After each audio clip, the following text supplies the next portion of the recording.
Dear student, Standard 7C, today we will study in Geography Chapter 2 Inside our Earth. तो आज के लाखों वर्ष पहले न यूनिवर्स था, न कोई न अपनी अर्थ थी। करोड़ों वर्ष पहले कुछ भी नहीं थी, सिर्फ एक ताकत थी, सिर्फ एक बिग बैंग था, एक एनर्जी थी जो धीरे धीरे बड़ा रूप लेती गई और बाद में यूनिवर्सल में तब्दील हो गई।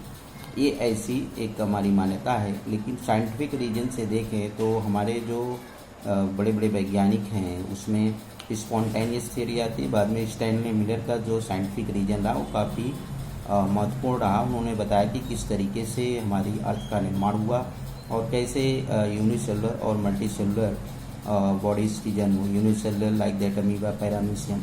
तो खैर ये तो बात की बात है, आते हैं समझते हैं। यूनिवर्सल में सबसे पहले जो है हाइड्रोजन और हीलियम गैस के बादल बने और फिर ये धीरे धीरे ये जो है जो गैस बने, फिर इनसे धीरे धीरे सितारे बने, फिर धीरे धीरे ये गैस आपस में जुड़ती गई और तमाम एलिमेंट्स बने। फिर और ये जो एलिमेंट्स बने फिर स्पेस में बिखर जाते हैं और बड़े होने धीरे धीरे बड़े हो जाते हैं। फिर धीरे धीरे इनके बीच की ग्रेविटी जो है बढ़ती जाती है और बड़ा मास बन जाता है और इसके बाद जो है हमारी अर्थ का निर्माण होता है। तो अर्थ का निर्माण इस तरीके से होता है कि अर्थ शुरू में बहुत गर्म थी, लेकिन यह कि जैसे जैसे ठंडा हुआ, अब जब अर्थ ठंडी होती गई तो नीचे की तरफ खिसकती चली गई। और जब भी बादल बने होंगे और ऐसा कुछ बना होगा कि बारिश की संभावना, तो अर्थ ठंडी होती गई और जो गैसेस थी वो एवापरेट होकर ऊपर चली गई। तो इस तरीके से अर्थ का निर्माण हुआ होगा।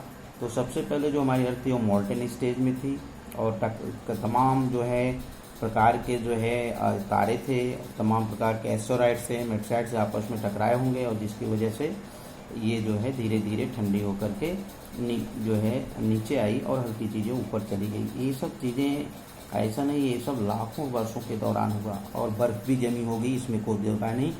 तो इस तरीके से हम देखें कि हमारी जो डायनामिक प्लानट है, हमारी अर्थ जो है एक डायनामिक प्लानट है। ये इसमें बदलाव चलता रहता है, अंदर भी होता है बाहर भी होता है। इसमें सिग्नेचर ऑफ गॉड की बात करें कि कौन कौन से पैटर्न आते हैं और इसमें कॉन्सेंट्रिक लेयर, जो पहली लेयर बनी और दूसरी लेयर कौन सी बनी, इस तरीके से अर्थ की जो है 3 लेयर्स में हम स्टडी करते हैं। पहला है क्रस्ट और दूसरा है आप जानते हैं मॉल्टेन और तीसरा इसी में कॉन्टिनेंट्स। तो पहले हम बात कर लेते हैं कि क्रस्ट क्या है। तो क्रस्ट जो होता है ज़मीन के ऊपर का हिस्सा है। ये ज़मीन के ऊपर के हिस्से को हम क्रस्ट कहते हैं और ये लगभग 35 किलोमीटर तक होता है। इसमें भी क्रस्ट में भी अगर हम 35 किलोमीटर की गहराई तक खुदाई करें तो धीरे धीरे जो है तब जाके हमको समुद्र का एरिया मिलता है। इसके बाद ये भी 2 है, अपर क्रस्ट और लोअर क्रस्ट। तो अपर क्रस्ट जिस पे हम लोग रहते हैं और इसमें तमाम प्रकार की मिनरल्स और ये सब चीज़ें हैं। लोअर क्रस्ट में पूरा ओशियन फोर्स आ जाता है। तो समुद्र के नीचे जब आप 35 किलोमीटर के बाद जाते हैं तो ओशन फ्लोर चालू होता है। फिर 5 किलोमीटर जो है ओशन के बाद ज़मीन आ जाती है। तो अब जो अपर क्रस्ट है ये सिलिका और एल्यूमिनियम का बना होता है। ये सिलिका का SI और एल्यूमिनियम का Al मिल करके सियाल कहा जाता है, जिसमें रेत की मात्रा ज़्यादा होती है। ये इसमें एल्यूमिनियम मिलता है। फिर इसके बाद आता है दूसरा जो लेयर है वो है ओशियानिक क्रस्ट, जो सिलिका और मैग्नीशियम का बना होता है। दोनों को मिला के सीमा कहते हैं, SiMa। इस तरीके से जो तीसरी लेयर आती है वो है मॉल्टेन।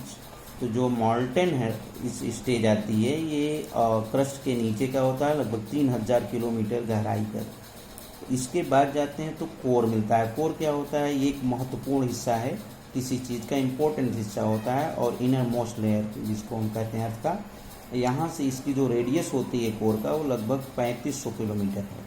इसमें नीफे मतलब निकिल और Fe का बना होता है। तो हम लोग जो है इंसान तो इतनी गहराई तक जा ही नहीं सकता है। अगर वो खुदाई करे, ज़रा आप सोचो कि जैसे जैसे खुदाई करके हम नीचे की तरफ जाते हैं तो गर्मी काफ़ी बढ़ती चली जाती है। ज़्यादा नहीं, थोड़ी ही दूर पे जाने पर तो अंदर कितनी गर्मी होगी, तो ये बर्दाश्त के बाहर हो सकता है। तो हम लोग तो सिर्फ हमारी अर्थ जो है एक ऑनियन की तरह है, प्याज की तरह है, जैसे उसका एक छिलका थोड़ा सा हम जो है हमने थोड़ी सी खुदाई कर दी है, बाकी इसमें और कुछ किया नहीं। तो जो सबसे बड़ी जो है हमारे यहाँ जो गहरी खदान है वो 4 किलोमीटर की है दुनिया की, वो है साउथ अफ्रीका में पाई जाती है। तो इस तरीके से हमने समझो कि एक प्याज के छिलके की तरह जो है अर्थ के एक हिस्से में थोड़ा सा जो है खुरच दिया है।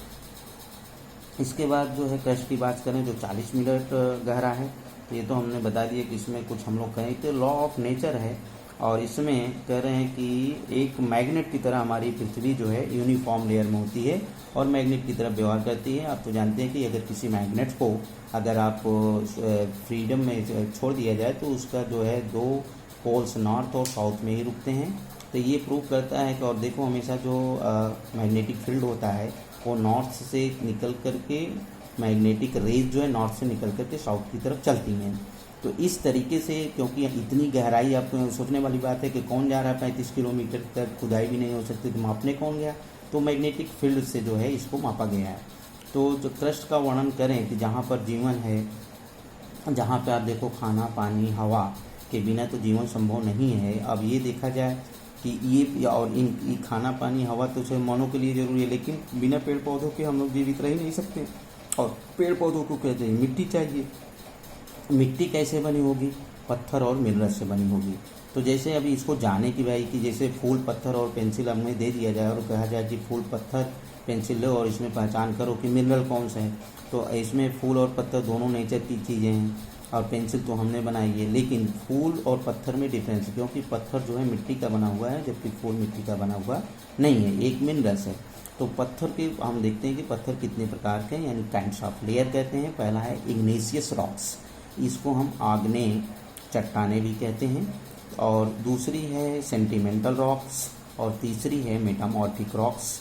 तो इसको समझना चाहिए कि ये सब कैसे बना होगा। तो इग्नेशियस रॉक्स जो है जो हमारे यहाँ जब वाल्कनो इसी अर्थ के वाल्कनो का जो एक्सप्लोजन हुआ होगा तो इसकी गर्मी से जो लावा बाहर आए होंगे तो गर्म रहते हैं, तो जो बाहर रहते हैं जल्दी ठंडा हो जाते हैं, जिससे इसको हम इग्नेशियस रॉक्स कहते हैं। सेंटिमेंटल से कहते हैं कि बाद में रॉक जैसे पानी के बरसने से या हवाओं के झोंकों से तो धीरे धीरे जो है ये छोटे छोटे जो इसके टुकड़े हैं उड़ते गए जमते गए उड़ते गए जमते गए तो सेंटिमेंटल रॉक्स बन जाते हैं। और इसके बाद मेटामॉर्फिक रॉक्स क्या होता है, इसमें कुछ चेंजिंग कर होता है। ये क्या होता है कि जैसे मान लेते हैं आग्नेय ही कोई भी चट्टाने हैं और उस पर जो है पानी बह रहा है तो धीरे धीरे उसमें पत्थर के टुकड़े और अदर चीज़ें जो है टूटती रहती हैं और उसमें उन्हीं रॉक्स में काफ़ी चेंजिंग हो जाती है, कभी टूट के गिर जाती है नीचे की तरफ, तो वो रॉक्स जो है चेंज हो जाती हैं। मेटामॉर्फिक मतलब जिसकी आकार को बदला गया हो।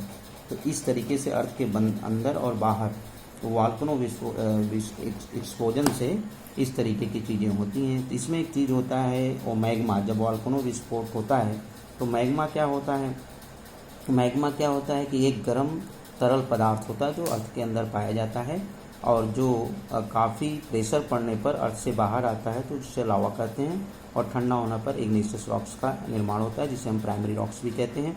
ये भी दो हैं एक्सक्लूसिव, जो एक्सक्लूसिव और एक्सक्लूसिव।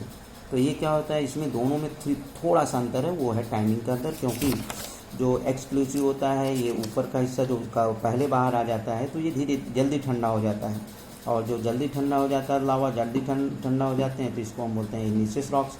और कुछ लावा जो ज़मीन के अंदर ही रह जाते हैं वो धीरे धीरे सूखते हैं।